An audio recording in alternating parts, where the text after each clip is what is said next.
का सन्नाटा चारों ओर फैला हुआ था। ट्रक हाईवे पूरा सुनसान था। चारों ओर ठंड से हाड़ कपा देने वाली ठंड चल रही थी। हाईवे के चारों ओर घना जंगल था। उसी हाईवे पर एक मर्सिडीज दौड़ रही थी। उसमें 3 लोग सवार थे, राहुल, निधि और उनकी 10 साल की बेटी तानिया। राहुल अपने दोस्त सैफ के घर ईद की पार्टी में शामिल होने के लिए गया था और पार्टी करके घर लौट रहा था। निधि ने मुस्कुराकर ड्राइव करते हुए राहुल से कहा, कुछ भी कहो राहुल, आज तो ईद की पार्टी में मजा आ गया। हाँ, मेरा दोस्त बहुत ही बिंदास और हंसी मजाक करने वाला व्यक्ति है। मैंने देखा उसके घर पर शहर की एक से एक बड़ी हस्ती थी, मगर फिर भी वो उन सबको इग्नोर करके हमें इम्पोर्टेंस दे रहा था। हाँ, देगा क्यों नहीं, आखिर मेरा दोस्त जो है। सच में राहुल, अमेरिका से इंडिया लौटकर बहुत अच्छा फील हो रहा है। वैसे तुम्हारा दोस्त सचिन अभी तक नहीं आया अमेरिका से?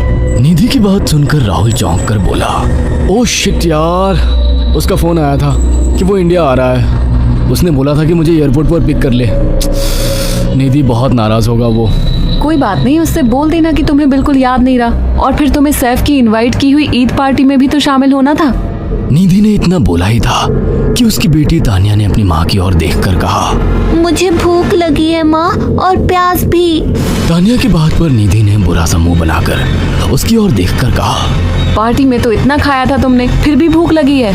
निधि की बात पर तानिया ने मासूम सा चेहरा बनाकर कहा, कोई बात नहीं मम्मी, मुझे पानी ही पिला दीजिए।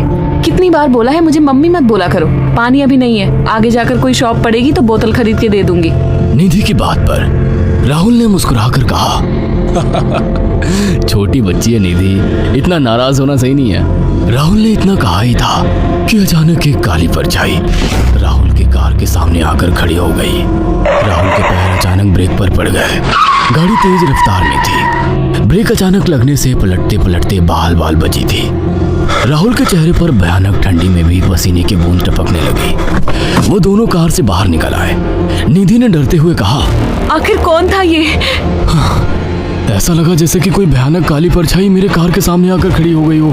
वो दोनों काली रात के सन्नाटे में इधर उधर देखने लगे। तभी निधि को एक घने पेड़ के पास दो चमकीली हुई आंखें दिखाई दी। उसकी आंखें बिल्कुल भेड़ियों की तरह लग रही थी। निधि ने चीखते हुए राहुल से कहा, राहुल देखो कौन है वो, जल्दी से गाड़ी में बैठो, मुझे बहुत डर लग रहा है। राहुल ने उस तरफ देखा तो उसके रोंगटे खड़े हो गए।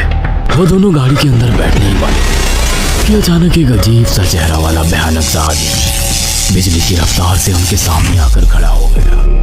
राहुल ने देखा कि उसका चेहरा बिल्कुल सड़ा हुआ था और उसकी आंखें भेड़िए की तरह चमक रही थी। उसके लंबे लंबे बाल उसके कंधे तक आ रहे थे और उसके दांत भेड़िए की तरह बाहर की ओर निकल रहे थे। हाथों की जगह नुकीले पंजे थे। राहुल को देखकर अजीब से अंदाज में हंसने लगा, मगर जैसे ही राहुल की नजर उसके कपड़ों पर गई, राहुल की आंखें फटी की फटी रह गई। वो हकलाते हुए बोला, भाईजान, भाईजान, मुझे माफ कर दो, मुझे छोड़ दो।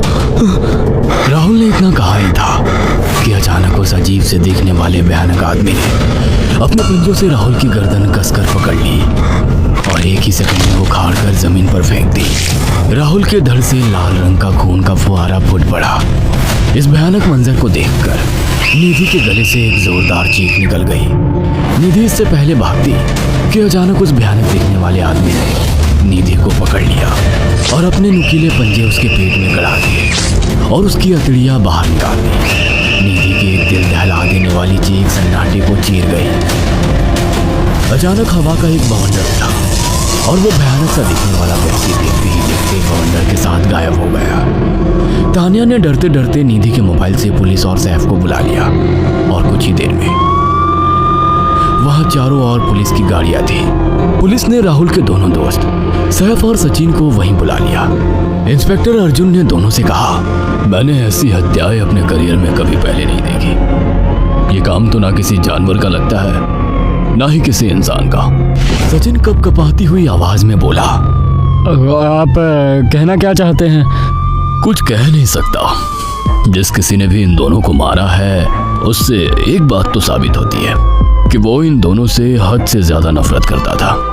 अब सारी सच्चाई तो ये बच्ची ही बता सकती है। इतना बोलकर इंस्पेक्टर अर्जुन तानिया के पास चला गया, जो बेहद डरी हुई थी। तानिया ने आंखों देखी सारी घटना इंस्पेक्टर अर्जुन को बता दी।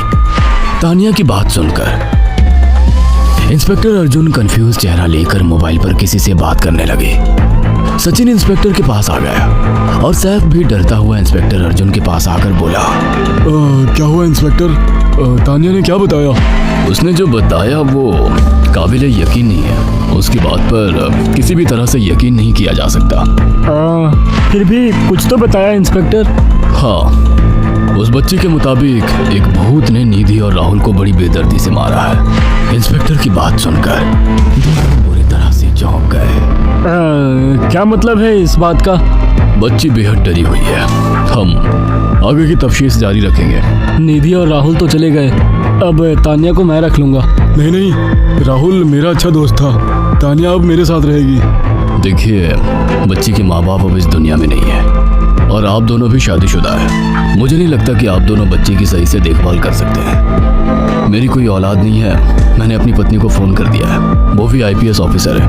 ये बच्ची आज से मेरे साथ रहेगी। उसका मासूम चेहरा मेरे दिल में उतर गया है। अब तुम दोनों जा सकते हो। पूछताछ के लिए मैं जब भी तुम्हें बुलाऊं तुम दोनों आ जाना। इंस्पेक्टर ने ये बात बोली ही थी कि अचानक वहाँ पर मौसम बदल गया। चारों ओर काली घटाएं छा गई और एक भयानक बवंडर उठा और देखते ही देखते सब पुलिस वालों के सामने वो भयानक चेहरे वाला आकार सबके सामने खड़ा हो गया। उसको देखकर सबके रोंगटे खड़े हो गए। देखते ही देखते उसने अपने भयानक पंजे सैफ की आंखों में डालकर उसकी आंखें निकाल ली। सैफ ने चीखते हुए वहीं दम तोड़ दिया।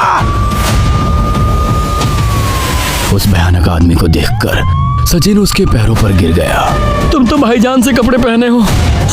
मैं समझ गया, तुम भाईजान हो। मुझे माफ कर दो भाईजान, मुझे यहाँ से जाने दो। मैंने कुछ नहीं किया था। वो भयानक चेहरे वाला गुर्राते हुए बोला, बता इन सबको कि ये सब इतनी भयानक मौत क्यों मरे। सचिन दौड़ता हुआ इंस्पेक्टर अर्जुन के पास गया और बोला, मैं जानता हूँ इसने इन तीनों को क्यों मारा। इसका नाम भाईजान था। जब ये जिंदा था ये किसी का भाई किसी की जान था। बहुत साल पहले ये हम सबका बहुत अच्छा गहरा दोस्त और बिजनेस पार्टनर था। ये सबकी बहुत मदद किया करता था। इसकी प्यारी सी बेटी थी तानिया, जो इस वक्त कार के अंदर बैठी हुई है। ये इसी की बेटी है। भाईजान अपने सारे पैसों से एक बहुत बड़ा हॉस्पिटल खोलना चाहता था जिससे गरीबों का मुफ्त इलाज किया जा सके, मगर हम तीनों इसके लिए तैयार नहीं थे। हमारी नीयत उसकी दौलत पर खराब थी और एक दिन हम सब धोखे से ईद के दिन भाईजान को यहाँ ले आए और इसे मारकर फेंक दिया। तो फिर तुम सबने इसकी बेटी को क्यों जिंदा छोड़ दिया?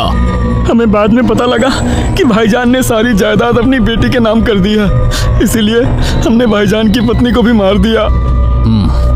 और तानिया का तुम 18 साल की उम्र पूरी करने का इंतजार कर रहे थे ताकि सारी जायदाद अपने नाम करा सको और बाद में उसे भी ठिकाने लगा सको।